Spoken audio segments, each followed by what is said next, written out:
그럼 지금 시작하겠습니다.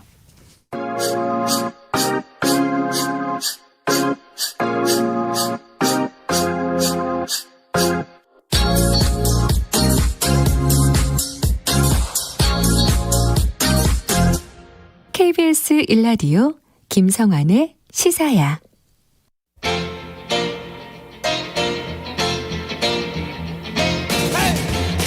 한 주 동안 있었던 뉴스 가운데 우리가 조금 더 깊이 들여다봐야 할 이슈를 짚어보는 시간입니다. 뉴스의 외전 함께 하실 패널 두 분 소개해드리겠습니다. 배종찬 인사이트 K 연구소장 자리하셨습니다. 안녕하세요. 안녕하십니까. 김민하 시사평론가 모셨습니다. 안녕하세요. 안녕하세요. 네. 두 분은 혹시 윤석열 전 검찰총장한테 연락 못 받으셨어요? 요즘 뭐 연락 받는 게 좀 유행인 것 같은데. 저는 뭐 시사에서 연락 오는 게 반갑죠. 뭐 다른 데서 연락 오는 건 뭐 전 퉁명스럽습니다. 아니 받았어요? 안 받았어요? 아니 뭐 받은 적도 없고 받을 이유도 없고 저는 오로지 시사의 연락만이죠. 김민하 평론가 어떠세요? 윤석열 전 검찰총장은커녕 제 친구들도 연락을 안 합니다. 네. 고독사할 지경입니다. 네. 아 요즘 가족들도 전화를 안 받아요. 네, 가족들하고도 미치겠어요. 네, 맞아요. 네, 저 수원 사람인데 수원에 네. 저 가족들하고도 연락한 지 오래됐어요. 아니, 가족들한테 연락 좀 해요.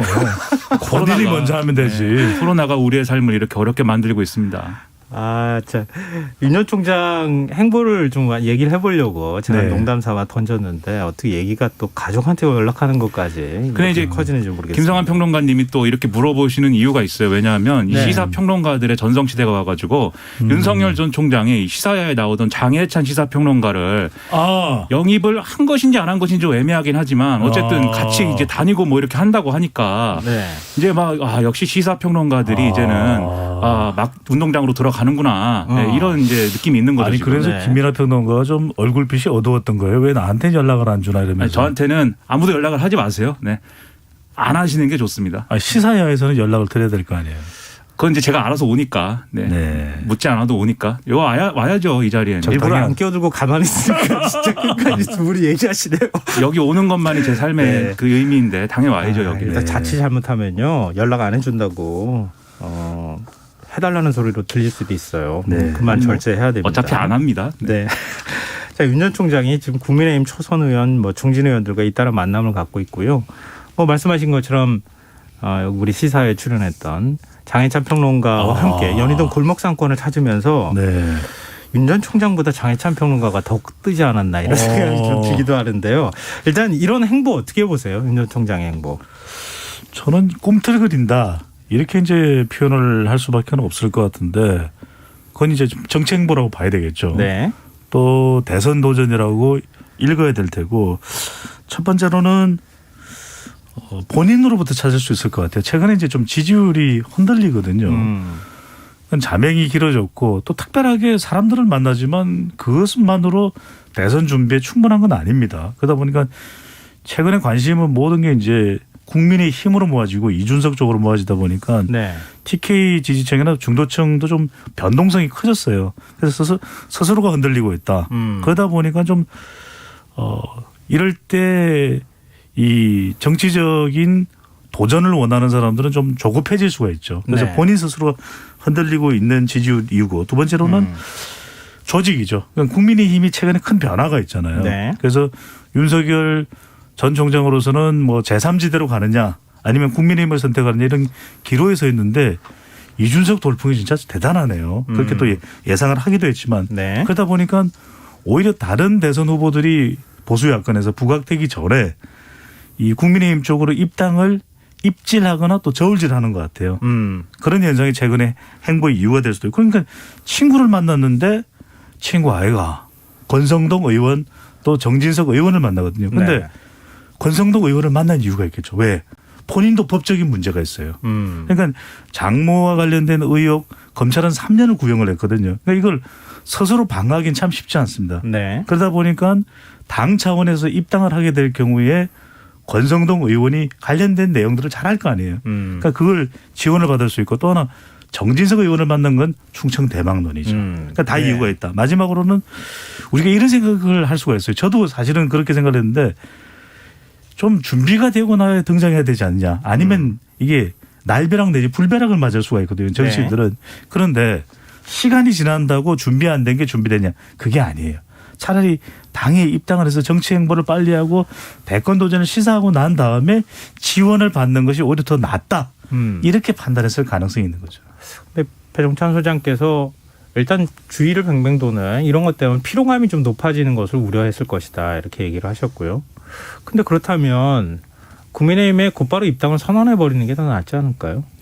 그러게 말입니다. 점점 이게 처음에는 이제 뭐 100세 철학자를 만나고 그다음에 이제 노동정책 전문가를 만나고 이럴 때는 뭔가 이제 뭘 하고자 하는구나라는 게 어느 정도 이렇게 해석이 가능했거든요. 네. 근데 이제 갈수록 뭔지 모르게 되고 연희동 맛집 투어가 그렇지 않습니까? 그 연희동의 맛집에 갔는데 거기를 어떤 메시지를 갖고 왜 갔는지 사실은 잘 설명이 안 되거든요. 이제 골목 상권과 뭐 청년 창업 그리고 뭐 자영업자 이런 문제를 타겟팅한 거라고 하는데 이슈가 잘 연결이 안 되고요. 그러다 보니까 이제 청년 시사평론가를 대동하여서 그 이슈를 해설해 주는 어떤 모양새를 갖췄지만 그게 아니라 이제 드러머 출신의 청년 시사평론가가 있다더라. 이것만 이제 뉴스가 되고 점점 이제 뭐가 뭔지 알 수 없게 되는 그런 상황이기 때문에. 굉장히 그 장해찬 평론가가 신경 쓰이나 봐요. 아니 저는 좋아합니다. 저는 드러머라는 점에서 더더욱 이제 호감도가 배가 됐습니다. 저는 다만 이제 락커 드럼이었으면 좋았을 텐데 재즈 드럼이라고 하시더라고요. 굳이 안 해도 되는 이게 가난 내부로 두면 이렇게 엉뚱한 대로 얘기가 빠져요. 빨리 본론으로 얘기하십시오. 그래서 저더러 누가 다음 행보는 뭐가 될 것으로 예측하느냐 그래서 야구장에 가지 않을까 이렇게 얘기를 했는데요. 하나 이글스를 응원한다든지. 뭐 아무튼 이게 점점 메시지가 이렇게 빈약해지고 있어요. 그 이유라는 게 사실은 지금 말씀하신 정치적 피로감이나 이런 것들이 쭉 있는 거거든요.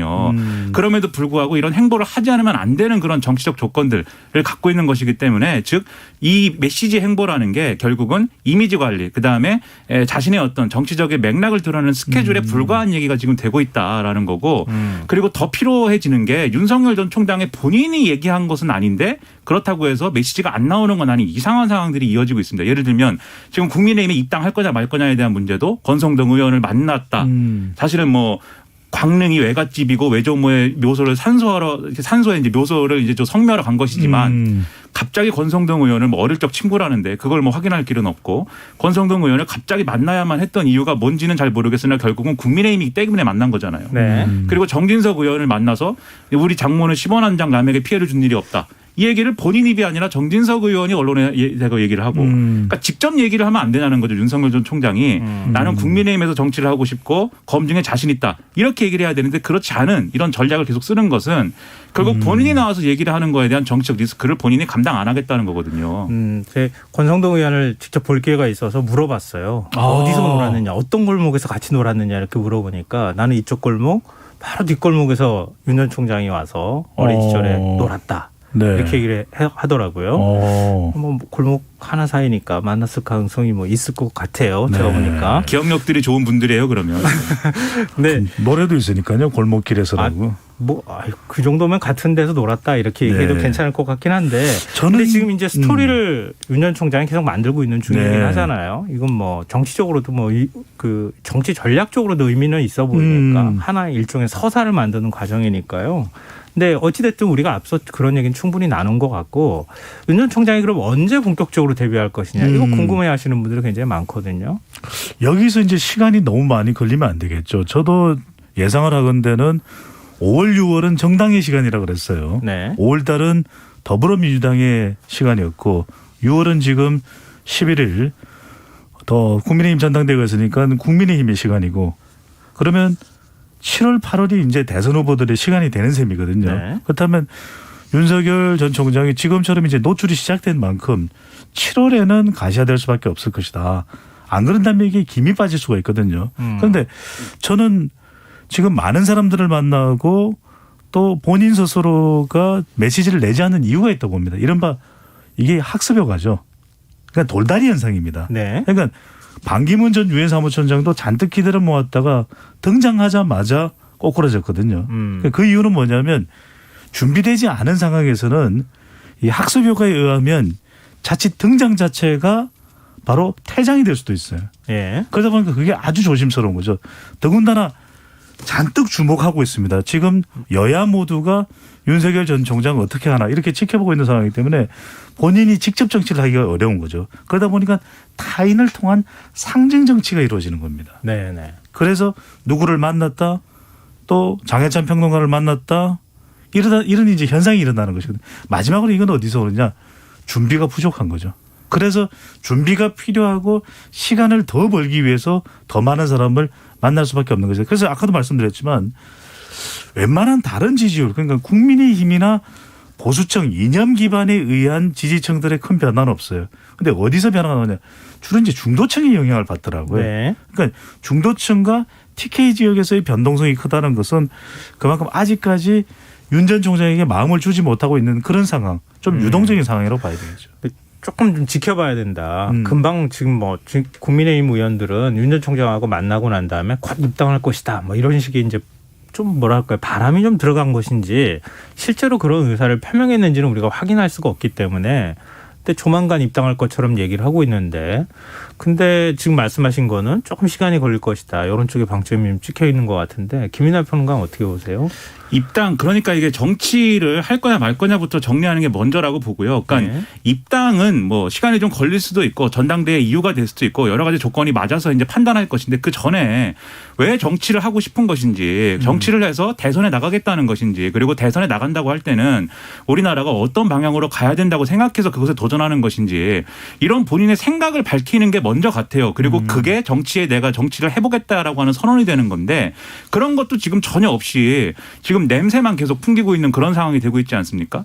그러니까 사실은 이건 저는 정치를 진지하게 대하는 자세가 아니라고 생각이 되고 그렇기 때문에 당장 내일이라도 본인의 정치적 전망을 밝히는 게 먼저 선행이 돼야 된다고 봐요. 그리고 나서 이제 국민의힘 입당이나 이런 것들은 뭐 전당대회 전이 될 수도 있고 후가 될 수도 있고 이게 뭐 여러 가지 변수가 있겠지만 되도록 빨리 뭐 그 문제도 정리해야 된다고 보는데 그런 문제를 정리하지 않고 결국은 냄새만 풍기는 것은 자기의 정치관을 드러내지 않으면서 대통령이 어떻게 하면 되는 게 좀 쉽게 될 수 있는 길을 찾는 그런 어떤 정략적인 그러한 이미지만 지금 남기게 될 거거든요. 그런 사례가 실패한 사례는 이전에 많이 있기 때문에 결국 저는 그런 지금의 행보는 실패로 가는 행보라고 봅니다. 그런데 말씀하신 것처럼 정치를 하겠다고 선언을 먼저 하고 그다음에 국민의힘으로 입당하고 그리고 국민의힘 안에서 대선 출마 선언을 해도 되잖아요. 저는 좀 달라요. 왜냐하면 성공할지 실패할지는 모르죠. 근데 우선 성공과 실패 여부를 떠나서 빨리 밝히라라고 이제 김민하 평론가께서는 이야기를 하시는데 준비가 돼 있다면 당연히 하겠죠. 네. 그러니까 송영길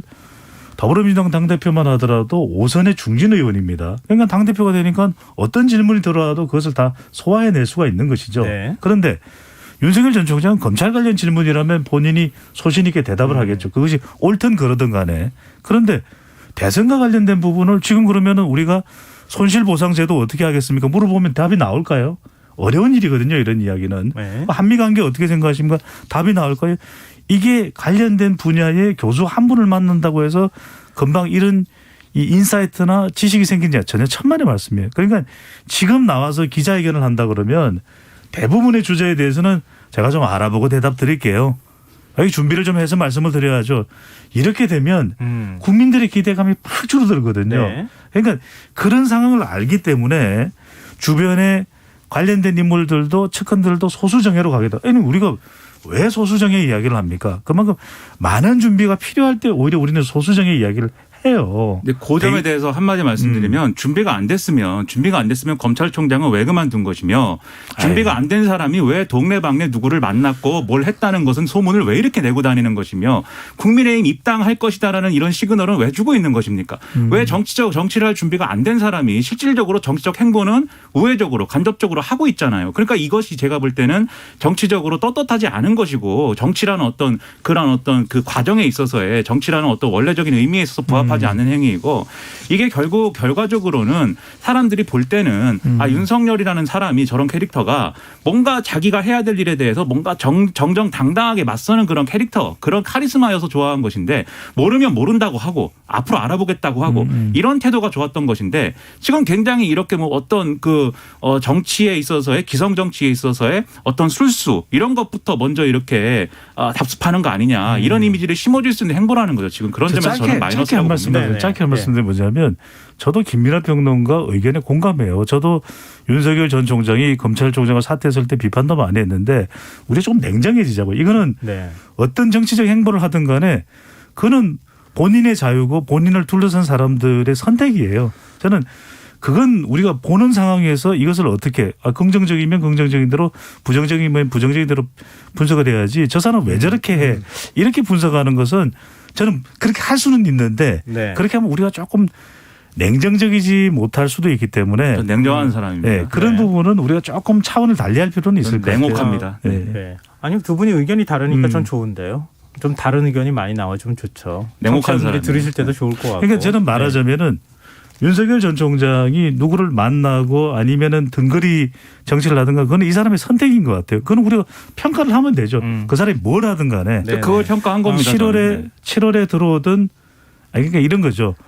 이 사람이 윤석열 전 총장이라는 인물이 대권에 나가든 안 나가든 그것도 이 사람의 선택인 거죠. 그리고 7월에 이야기하든 9월에 선택하든 이 사람의 선택인 거죠. 그리고 그 선택에 대해서 우리가 평가를 하면 되는 것이지 네네. 왜 당장 예. 입 열지 않아 이렇게 우리가 그렇죠. 뭐 다 같일 수는 없는 상황이니까. 네, 그거는 뭐 두 분의 네. 의견이 다른 것으로 일단 그게 제 정리했으면 평가였다는 겁니다. 좋겠고요. 네. 근데 어찌 됐든 간에 언제 데뷔를 하더라도 뭐 이미 7월에 국민의힘에 입당할 것이다 이렇게 얘기는 하고 있는데 제3지대를 거칠지 조금 더 숙려 기간처럼 있다가 국민의힘으로 갈지 이건 뭐 현재로서는 아무도 사실 알 모르죠. 수가 없고요. 네. 측근입을 통해서 나온다는 얘기도 신뢰하기는 현재로서는 조금 어려운 상황인 것 같은데 어찌 됐든 정치에 본격적으로 무대 위에 올라가면 그러면 윤 전 총장이 보이는 모습이 평가 대상이 될 수밖에 없고 윤 전 총장에 대한 검증의 칼날이 들어갈 수밖에 없는 거 아닙니까? 이게 뭐 정치인으로서 이 숙명 같은 것인데요. 윤 전 총장 본인과 관련돼 있는 어떤 뭐 정치 철학에 관한 부분도 있겠지만 가족과 관련돼 있는 검증 문제, 특히 장모와 관련돼 있는 문제는 이거는 이렇게 쉽게 건너갈 수 있는 부분은 아닌 것 같아요. 그동안에 많은 의혹이 제기됐고 또 지금 현재 재판 중인 상황이기도 하니까 과연 이게 어느 정도로 그 검증의 칼날을 잘 피해서 뭐 대선 주자까지 갈 수 있을 것이냐 이건 전망이 좀 엇갈리는 것 같거든요. 여기에 대한 의견은 어떠세요? 저는 이 부분은 아주 구체적으로 소상이 있는 그대로 객관적으로 밝혀야 되는 부분인 거죠. 그러니까 단순히 정치적으로 10원 한 장 뭐 해를 준 적이 다른 사람한테 없다. 이렇게 네. 해명을 해서는 안 되는 상황인 거죠. 그러니까 이 부분은 계속해서 대선 후보로 나서게 된다 그러면은 대선 투표하는 그 순간까지 질문을 받을 수밖에 없는 것이거든요. 그러니까 아주 구체적으로 모든 질문에 대해서 그것에 대해서 근거를 가지고서 이 법적인 답변을 반드시 해내야 되는 거죠. 그 발언은 사실은 정진석 의원이 얘기를 듣고 전원 형태로 나온 것이기 때문에 윤 전 총장의 발언입니다. 이렇게 말하기 참 애매한 부분이 있는데요. 발언의 내용으로만 보면 이건 일종의 정치공학적으로 봐도 굉장히 불리한 발언을 꺼낸 것이나 다름이 없다. 이렇게 해석이 가능하다는 말씀이세요. 그러니까요. 그러니까 이건 왜냐하면 송영길 대표가 그 이야기를 했죠. 조국 전 장관과 비교해서 똑같은 수준의 수사가 윤 전 총장의 가족에게도 이루어져야 된다. 이 이야기는 저는 조국 전 장관과 굳이 비교를 해서가 아니라 법이 가능한 한 범위 내에서 아주 철저하게 구체적으로 소명이 돼야 된다. 이 질문은 얼마든지 할 수 있는 일이거든요. 네. 그리고 이 부분에 대해서 윤석열 전 총장은 또 장모 또 아내 그뿐만이 아니죠. 의혹과 관련되는 누구에 대해서라도 본인이 소명해야 될 입장에 있다면 그 부분은 철저하게 규명을 해야 되는 것이겠죠. 네. 김남 평론가 어떻게 보세요? 그러니까 그 방금 뭐 10원 한 장 그 얘기는 뭐 정진석 의원이 전원이라고 하니 네. 윤석열 총장 측이 거의 반공식적으로 밝힌 입장이 있지 않습니까? 그 변호사가 나와서. 지금 적극적으로 가족 문제에 대해서 그렇죠. 적극적으로 소명하거나 아니면 대응을 하고 있는 상황이잖아요. 그렇죠. 그러니까 가족 문제는 뭐 지금 이제 언론이 분석한 바에 따르면 용납할 수 없다. 뭐 이런 식의 분위기가 지금 나오고 있단 말이에요. 지금 송영길 대표나 이렇게 법조인 출신들이 이런 식으로 얘기하는 것은 뭐 뻔히 알면서 왜 이 재판의 구조나 그다음에 어떤 수사의 법리 이런 것들을 알면서 이렇게 얘기하는 것은 뭐 적당하지 않다. 뭐 이게 안 된다. 이렇게 지금 반응을 한 건데 근데 제가 볼 때 윤석열 전 총장이 그동안에 이제 쭉 해왔던 행보나 그다음에 주장이나 여기에 비추어서 보면 본인의 가족의 문제도 검찰이 철저하게 수사하라고 하는 게 맞는 것이죠.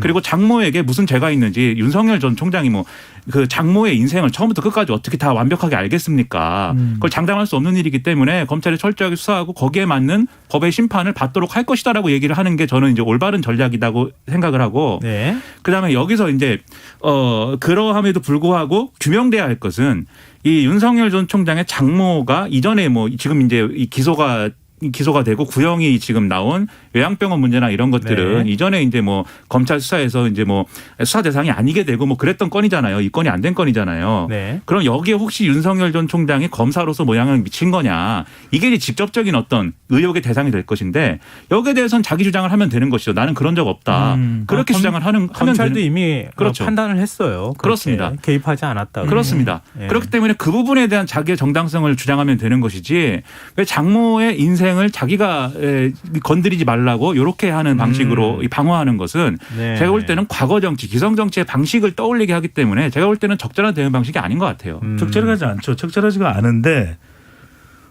윤석열 전 총장이 사위이기 때문에 그렇게 대응을 할 수는 있다고 봐요. 네. 근데 그렇게 대응을 했는데 그것이 사실이 아니면 치명타를 입게 되는 거죠. 아. 그래서 제가 드리는 말씀이에요. 근데 그 10원 한 장 뭐 피해 준 적 없다 이런 네네. 표현이 굉장히 추상적이에요. 그러니까 제가 드리는 말씀이에요. 그러니까 저는 정치 현상을 이렇게 봅니다. 왜냐하면 어떤 이야기는 할 수 있죠.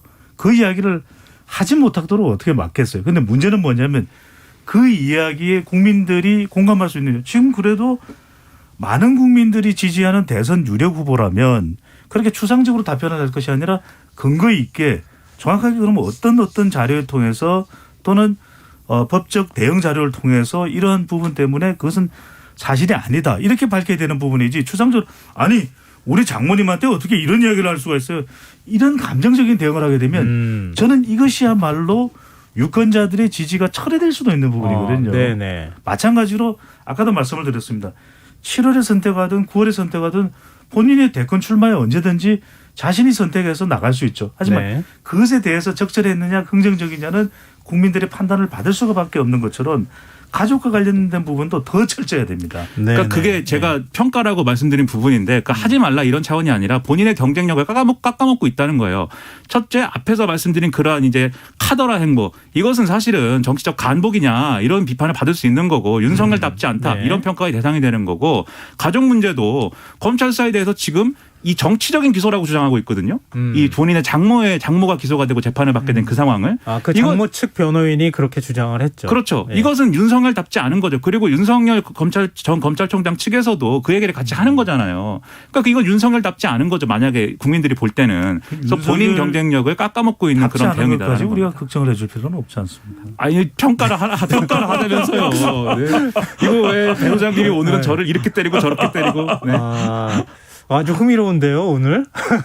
오늘도 이래 재밌잖아요. 네, 헤비급 매치처럼. 네. 하여튼 사실 지금 이제 그 조금씩 검증의 무대에 오르는 상황이어서 그럼요. 본격적으로 뭐 검증을 받을 수밖에 없는. 철저히 검증이 돼요. 그건 그렇죠. 여야 다 당연한 건데 모두입니다. 말씀하신 것처럼 처음 나온 메시지가 오히려 더 나중에 가서 공격의 빌미가 될 메시지였다. 차라리 검찰 수사 철저하게 하길 기대한다. 이렇게 던져놨으면 오히려 나았을 뻔했다. 그렇지 않겠습니까? 그러면은 더 공격할 여지가 없잖아요. 근데 그런 것에 대한 아쉬움을 두 분이 표현하신 걸로 이해하겠습니다. 근데 지금 이제 그 윤 전 총장의 등판 시기가에 대한 여러 가지 얘기가 나오는 상황에서 국민의힘이 지금 당대표 경선을 치르고 있단 말이에요. 네. 또 국민의힘에서 이른바 이준석 돌풍이라고 해서 이준석 후보가 지금 30대 뭐 중진을 다 지금 제치면서 30대로서 당대표가 혹시 되는 것 아니냐 이런 얘기가 나오는데 윤 전 총장의 본격적인 등판 국민의힘 입당과 이준석 후보가 만약에 당대표로 당선이 되고 선출이 되는 것 이렇게 하면 민주당 내에서도 이제 그런 얘기가 나오고 있다고 언론에서 보도가 되는 것처럼 네. 그림이 잘 안 나온다. 우리가 도대체 어떻게 대응해야 되냐. 굉장히 위협적인 카드가 되는 거 아니냐. 이런 걱정의 목소리가 민주당 내에서도 나온단 말이에요. 네. 그러면은 지금 당대표 경선과 윤석열이라고 하는 새로운 정치인의 등장과 어떤 관계가 상관관계가 생기는 것인지 혹시 당대표 경선에도 영향을 미치는 거 아닌지 이런 거에 대한 궁금증이 굉장히 많거든요. 영향을 미친다고 봐야 되겠죠. 영향을 미친다. 네네. 지난달 이제 29일 미래한국연구소와 머니투데이가 피플 네트워크스 리서치에 이제 의뢰를 했던 조사입니다. 네. 이 당대표와 또 대선 후보에 대해서 다 물어봤는데 자세한 사항은 중앙선거여론조사 심의위원회 홈페이지에 확인 가능한데 이준석 당대표 조사도 물어봤고 또 차기 대선 후보 조사도 했거든요.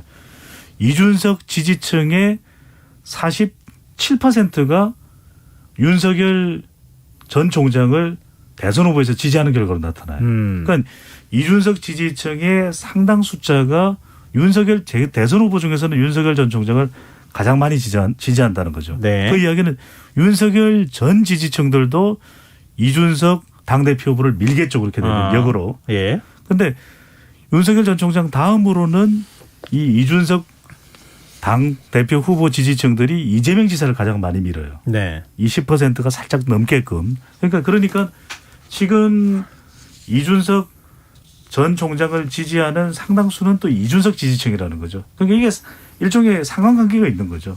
그래서 윤석열 전 총장도 아까 말씀드렸지만 본인 지지율이 흔들리고 있는 것에 대한 위기감에서 또 이 입당 또 정치 행보에 대한 이 정치 행보를 서두르는 것이 나타나기도 하지만 이준석 효과라고 볼 수 있겠죠. 국민의힘의 새로운 어떤 정치 문화가 이제 만들어질 수도 있는 상황이기 때문에 여기에 좀 본인이 편성하는 것이 더 유리하지 않을까라는 생각을 할 수도 있고 그렇다면 여권의 대선 후보들도 마찬가지죠. 이거 MZ세대, 이준석 세대 이들을 잡을 수밖에 없네.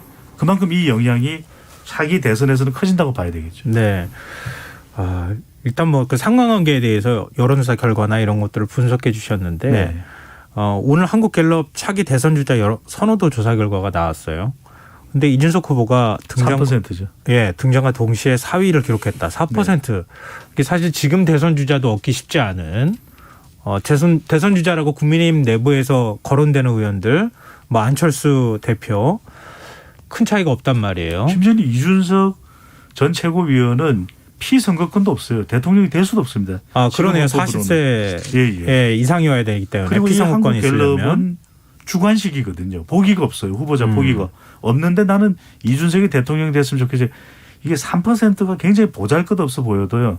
대부분의 대선 후보들이 대선 있기 한 2, 3년 전에는 이렇게 2, 3%로 시작을 하는 겁니다. 그러니까 이걸 가볍게 볼 수는 없는 거죠. 네.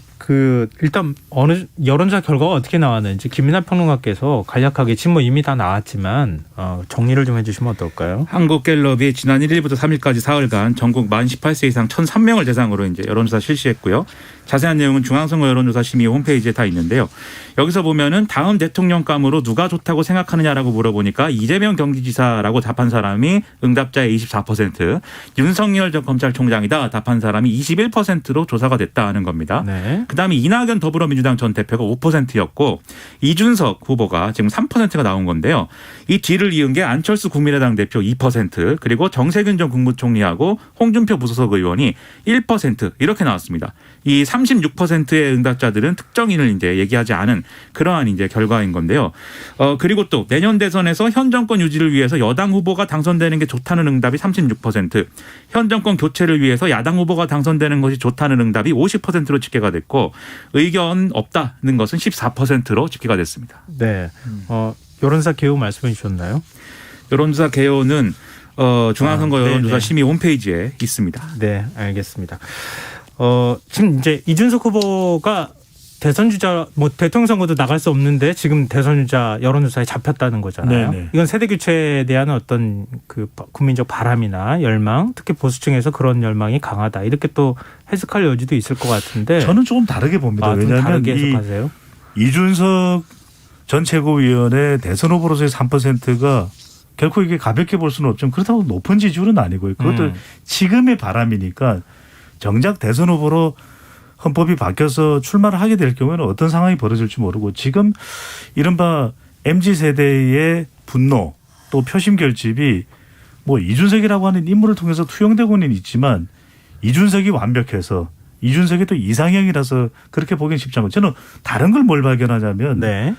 그동안에는 우리가 좀 더 집단적으로 세력화될 수 있는 것이 중도층이었거든요. 네. 그래서 2016년 총선에서는 국민의당이 또 상당히 선전하는 모습을 보이지 않았습니까? 제3지대.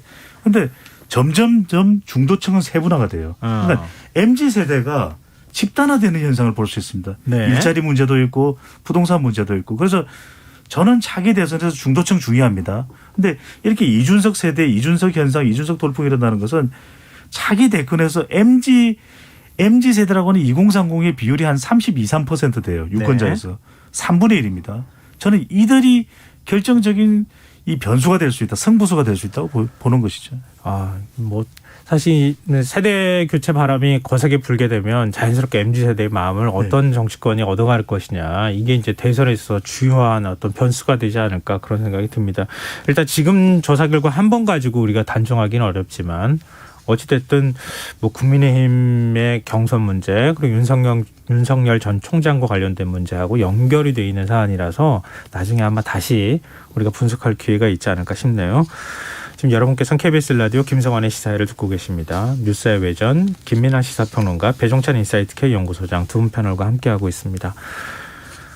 지금 청취자 7985님께서 오늘 평론이 어느 때보다 열기가 뜨겁네요. 덕분에 흥미진진하게 청취 중입니다. 김민아 평론가님 응원합니다. 배 수장님도 힘내세요. 이렇게 얘기해 주시고요. 9393님께서 알차고 깊은 토론 감사합니다. 이런 의견 주셨는데요. 힘 좀 내셔가지고 그 다음 주제 토론 좀 해주셨으면 좋겠습니다. 네? 저 화제를 민주당으로 바꿔보죠.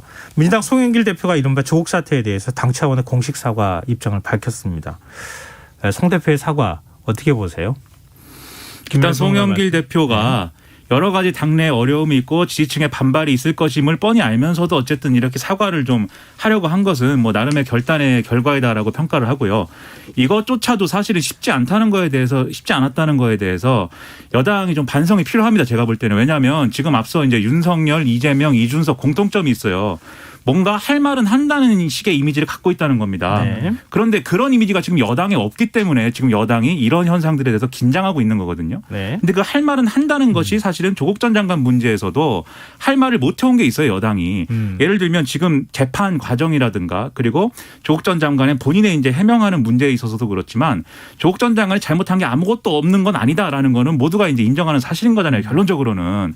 그런 부분에 대해서 지금 조국 전 장관에 제기된 의혹이라든가 본인도 인정한 어떤 잘못이라든가 이런 것의 연장선에서 볼 때 첫 번째로 조국 법무부 장관이라는 이게 이제 사실은 이제 와서 판단해 볼 때 잘된 인사였느냐, 그거에 대해서 제가 볼 때 입장 표명이 있었어야 됐고, 네. 두 번째로 이 조국 법무부 장관과 그 이후 상황들에 대한 민주당의 정치, 이 조국 법무부 장관을 비판하는 사람들을 검찰개혁에 어떤 반대한 사람들, 이렇게 평가를 하고 그런 것들을 이제 나누지 않고 검찰 문제하고 조국 전 장관 문제를 뒤섞어서 이렇게 정치를 한 거에 대해서 이것에 대해서 입장 표명이 있었어야 되는데, 사실 송영길 대표가 한 사과는 본인이 속한 세대, 그리고 본인이 속한 어떤 집단의 내로남불적 행태, 예를 들면 이 스펙 그런 거라든지 품앗이라든지 그런 거에 대해서 사과를 한 거거든요.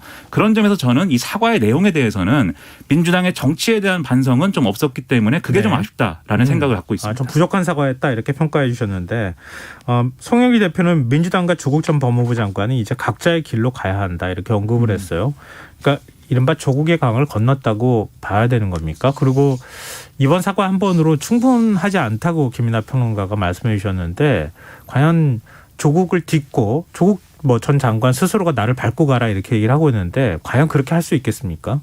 계속되겠죠. 이건 끝난 게 아닙니다. 끝날 때까지는 끝나지 않았고, 더군다나 윤석열 전 총장이 이제는 정치 행보를 가시화하고 있고, 또 대권 도전도 예상이 되고 있는 상황이기 때문에 조윤 갈등은 다시 소환되겠죠. 네. 근데 여기서 참 중요한 대목은 저는 조국 전 장관의 태도예요.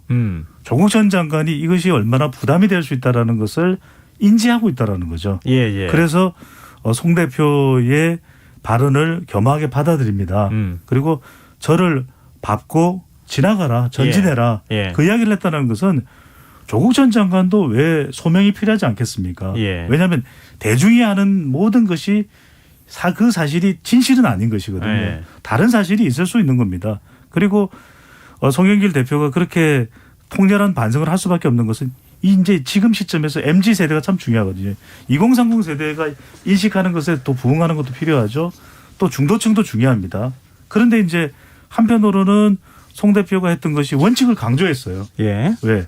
법적인 것은 윤 전 총장도 마찬가지인 것이다. 그것을 강조했다는 측면에서 저는 송 대표가 할 수 있는 한은 다 했다. 할 수 있는 날은 다 했다. 다 했다. 하지만 이 문제는 그래도 끝나지 않았다. 계속 제기될 수밖에 없다. 조국 전 장관이 자신이 책을 내면 자신이 다시 호출돼서 다시 조국 프레임이 만들어질 수 있다는 걸 몰랐을 리는 없었을 텐데, 윤 전 총장을 정면으로 겨냥하는 책을 냈단 말이에요. 그러니까 윤 전 총장과 조국 전 장관, 두 사람의 구도가 만들어지는 게 과연 국민의힘에 유리한가요? 민주당에 유리한가요? 그러니까 저는 본질적으로 이 구도가 조국 대 윤석열 이렇게 짜이는 것은 지금 여당에 당연히 저는 불리하다고 생각을 합니다. 그리고 조국 전 장관이 뭐 책을 내는 거야. 우리나라 헌법이 보장하고 있습니다. 그런 자유를. 뭐 자기 자유죠. 그리고 본인의 억울한 문제에 대해서 해명을 하겠다는 걸 말릴 수는 없어요. 하지만 여기에 그러면 이 원래 이제 집권 여당의 책임이라는 것을 조국 전 장관의 책을 낸 문제에 대해서 어떻게 그럼 반응할 것이냐. 여당이 여기에 반응하는 정치는 뭘 거냐. 이게 이제 핵심인 거거든요. 그렇기 때문에 송영길 대표가 사과를 했으니만큼 조국 전 장관의 역할은 역할대로 두고 당은 더 그것으로부터 좀 벗어날 수 있는 즉 조국과 윤석열의 시간으로부터 벗어날 수 있는 이런 정치를 앞으로 하는 게 중요한 것인데 당내 일부는 또 그렇지 않은 부분들도 있기 때문에 앞으로 어떻게 하느냐가 관건이라고 봅니다. 민주당의 시간이 되어야 한다. 그렇습니다. 이 말씀이신 것 같은데요. 저는 조금 다르다고 봐요. 왜냐하면은 우리가 몇 가지 사안들을 좀 따져볼 것이 있는 것이 조윤 충돌이 됐죠. 그래서 결과적으로는 여론전에서 대통령에게 부담이 되면서 조국 전 장관이 사퇴할 수밖에 없었습니다. 2019년 9월은 대통령으로서 상당히 고민의 시간이 됐어요. 근데 자, 이걸 한번 보자고요. 윤석열 전 총장이 조국 전 장관을 법무부 장관 임명되는 걸 반대하는 것이 자녀 의혹 때문이었을까? 아니면 검찰에 대한 이견 때문이었을까?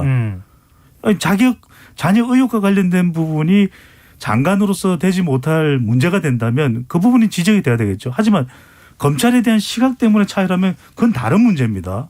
왜냐하면 그리고 저는 이거는 아까 그 김민하 평론가에서 평가를 말씀 주셨는데 윤석열 전 총장이 총장직을 수행하면서 검찰 개혁이 얼마나 진전이 됐죠. 그러니까 저는 조국 전 장관에 대한 임명 반대를 하면서 검찰 개혁이 중요하다고 생각했다면 그만큼 검찰 개혁을 전진시켰는지 물어봐야 될 부분인 거죠. 근데 그것을 누가 이야기할 수 있죠? 지금도 한동훈 검사장 임명을 받기로는 법무연수원 부원장인데 적극적으로 해명을 해요. 그때 조국 전 장관이 문제가 많았다. 그다음에 저는 자녀 의혹과 뭐 사모펀드나 이런 건 수사를 할 내용이지만 검찰 개혁과 관련돼서 이견이 문제냐. 왜 그러면 조용히 법무부 장관이나 민정수석을 찾아가서 아니 이런 문제가 있는데 어떻게 거치를 하실 거면 아니면 문재인 대통령과 3자가 만날 수도 있었겠죠.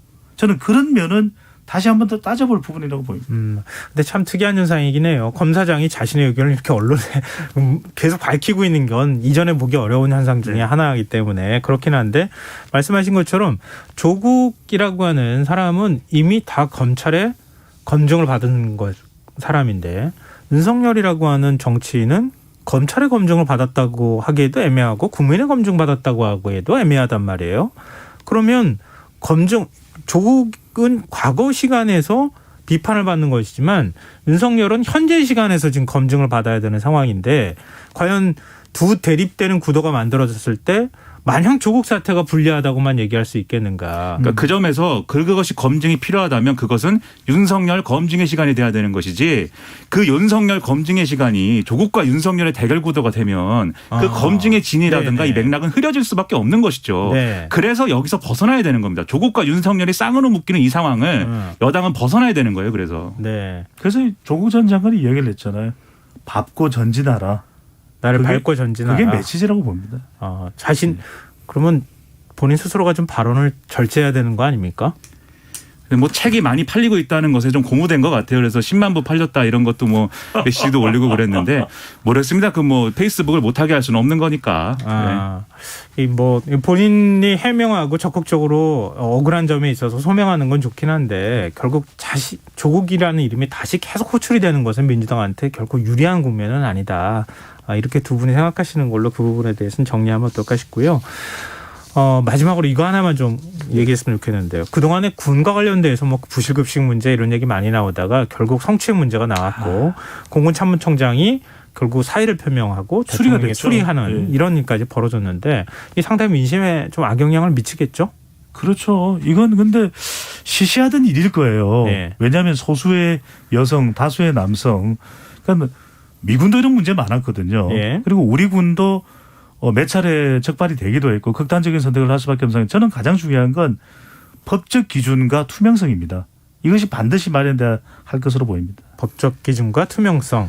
이 군대라는 데가 뭐 지금도 쭉 이제 사건의 어떤 충격적인 내용 이런 것들을 보면서도 계속 더더욱 충격이 나와요. 이런 어떤 성추행의 문제를 은폐하려고 한 그런 의도가 코로나19 상황에서 방역수칙을 위반한 회식을 덮으려는 것으로부터 시작됐다. 그것이 성추행 의혹까지 덮었다. 군에서의 그런 우선순위는 방역수칙을 위반한 것을 덮는 것이 성폭력에 대한 어떤 피해를 구제하는 것보다 지금 우선이라는 사실 이런 것들이 막 드러나고 우리가 전형적으로 알고 있는 그런 군의 악독한 모습 그런 것들이 막 퍼져 나오고 있는 거거든요. 군이야말로 지금 상황에서 보면 적폐의 핵심 아닙니까 이러면 네. 이거 뿌리 뽑을 수 있는 그런 수단을 또 이 정부가 동원해야 되는 상황이 된 것이라 이렇게 생각을 합니다. 네, 알겠습니다. 오늘 얘기는 여기서 마무리하겠네요. 오늘 굉장히 사실 좀 뜨거운 토론이었어요. 네. 앞으로 여름이니까요. 네. 아직 여름 안 됐습니다. 너무 좋아가지고 네. 계속 뜨거워지네요. 알겠습니다. 오늘 여기서 시간상 마무리하겠습니다. 뉴스의 외전 지금까지 김민아 시사평론가 배종찬 인사이트K 연구소장 두 분과 함께했습니다. 좋은 말씀 고맙습니다. 고맙습니다. 감사합니다.